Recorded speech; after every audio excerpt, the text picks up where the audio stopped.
General Carter always knew that the end of the world would smell like burnt popcorn.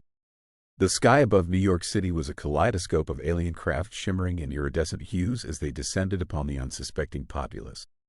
Panic spread like wildfire, and the streets were choked with people fleeing in every direction.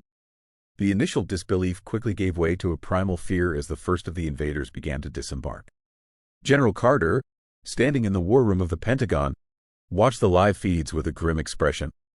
Around him, a flurry of activity and frantic voices filled the air as his staff tried to make sense of the chaos. He had prepared for many scenarios during his long military career, but an alien invasion was not one of them. "Sir, we've got reports from all major cities," Lieutenant Davis said, his voice tight with tension. "The same pattern. The ships land, the aliens emerge, and then, well, nothing. They just vanish." "Vanishing? How?" Carter demanded, eyes fixed on the monitors, turning to Ash. "Sir," Davis replied, sounding as if he couldn't believe his own words. "Within seconds of stepping onto Earth, they disintegrate." Carter's brow furrowed. "Get me Dr. Reynolds." Dr. Reynolds, a leading expert in xenobiology, was the closest thing humanity had to an alien expert. He was already in the building, having been summoned the moment the first ships appeared in the atmosphere. Within minutes, he entered the room, looking both excited and bewildered. "General, what you're describing is unprecedented," Reynolds said, pushing his glasses up his nose. "If these aliens are indeed turning to ash upon contact with Earth's environment, there must be something here that's toxic to them." "But what?" Carter pressed. "Radiation? Atmospheric composition? Something in our soil or water?" "It could be any number of factors," Reynolds admitted. "We need samples of the remains to run tests, but if they're turning to ash, there might not be much left to analyze." Carter nodded, his mind racing. "Send teams to gather whatever they can. I want answers." As the day wore on, reports continued to pour in. Every city that had seen a landing was now littered with piles of fine gray ash where the aliens had once stood. News channels speculated wildly, from divine intervention to secret government weapons.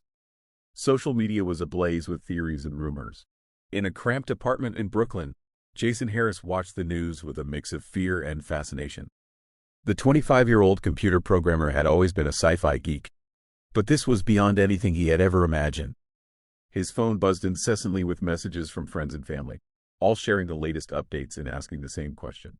What was happening? Jason's roommate Mark burst through the door, eyes wide. "Dude, did you see? They're saying it might be some kind of biological reaction, like our air is poison to them or something." Jason nodded.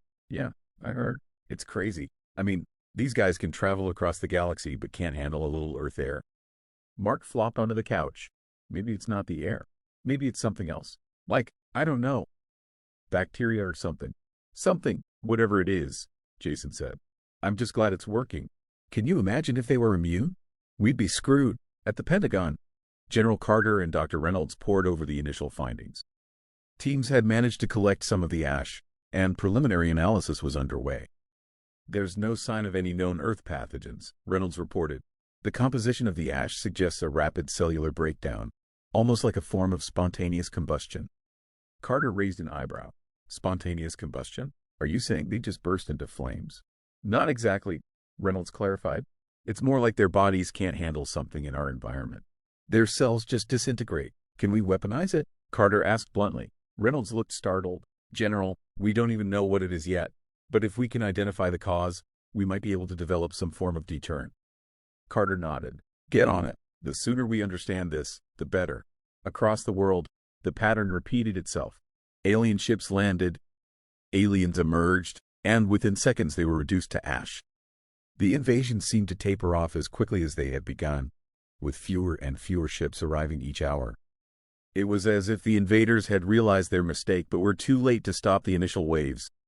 In a hidden underground bunker somewhere in the Rocky Mountains, a group of high-ranking officials gathered for a classified briefing. Among them was Dr. Alan Shaw, a physicist who had been working on a top-secret project that now seemed eerily relevant. "Dr. Shaw," the president said, turning to the scientist, "what do you make of this situation?" Shaw took a deep breath. "Sir, I believe we may have inadvertently discovered a form of defense again.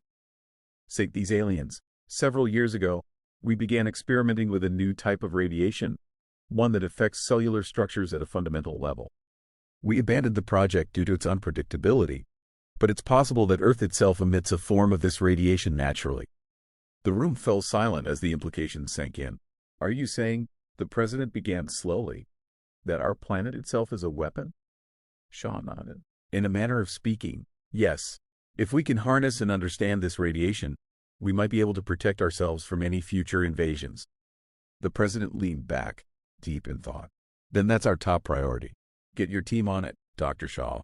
The fate of humanity might depend on it. As the officials dispersed, a sense of cautious optimism filled the air. The immediate threats seemed to be over, but the mystery remained. What exactly about Earth was so deadly to the invaders, and could it be used to safeguard the future of humanity?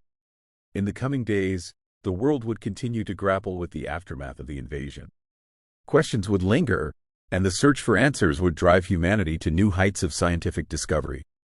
For now, though, the ashes of the invaders served as a stark reminder that Earth, in all its complexity and wonder, held secrets even the most advanced civilizations could not anticipate. The world had entered a strange calm. The initial panic of the invasion had subsided, replaced by a collective curiosity and a determination to understand the phenomenon that had saved humanity. Scientists, military personnel, and government officials worked around the clock to decipher the mystery.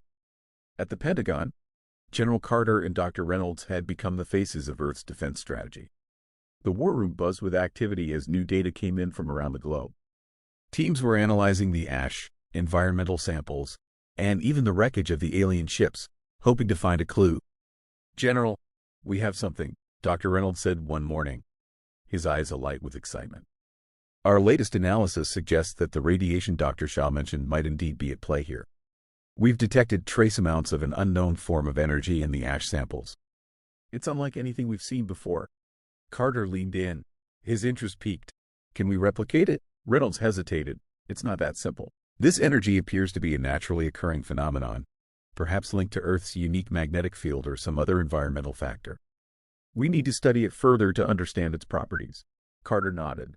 "Do whatever it takes. We need to know if this is something we can control or if it's a one-time fluke." Meanwhile, in the hidden bunker in the Rocky Mountains, Dr. Alan Shaw and his team were deep into their research. Shaw had been working on the hypothesis that Earth's magnetic field, combined with certain geological elements, might produce a form of radiation lethal to alien biology. The challenge was proving it. "Look at this," Shaw said, pointing to a set of readings on his monitor. "These spikes in energy levels coincide with the exact moments the aliens turned to ash. It's like the planet itself is defending us." His colleague, Dr. Eric Mason, frowned. "But why now? Why haven't we detected this energy before?" Shaw rubbed his chin thoughtfully. "It could be that the aliens' technology somehow triggered a response, or maybe their very presence amplified the effect. We need more data." Back in Brooklyn, Jason Harris couldn't shake his fascination with the events. He had joined an online group dedicated to piecing together every scrap of information about the invasion.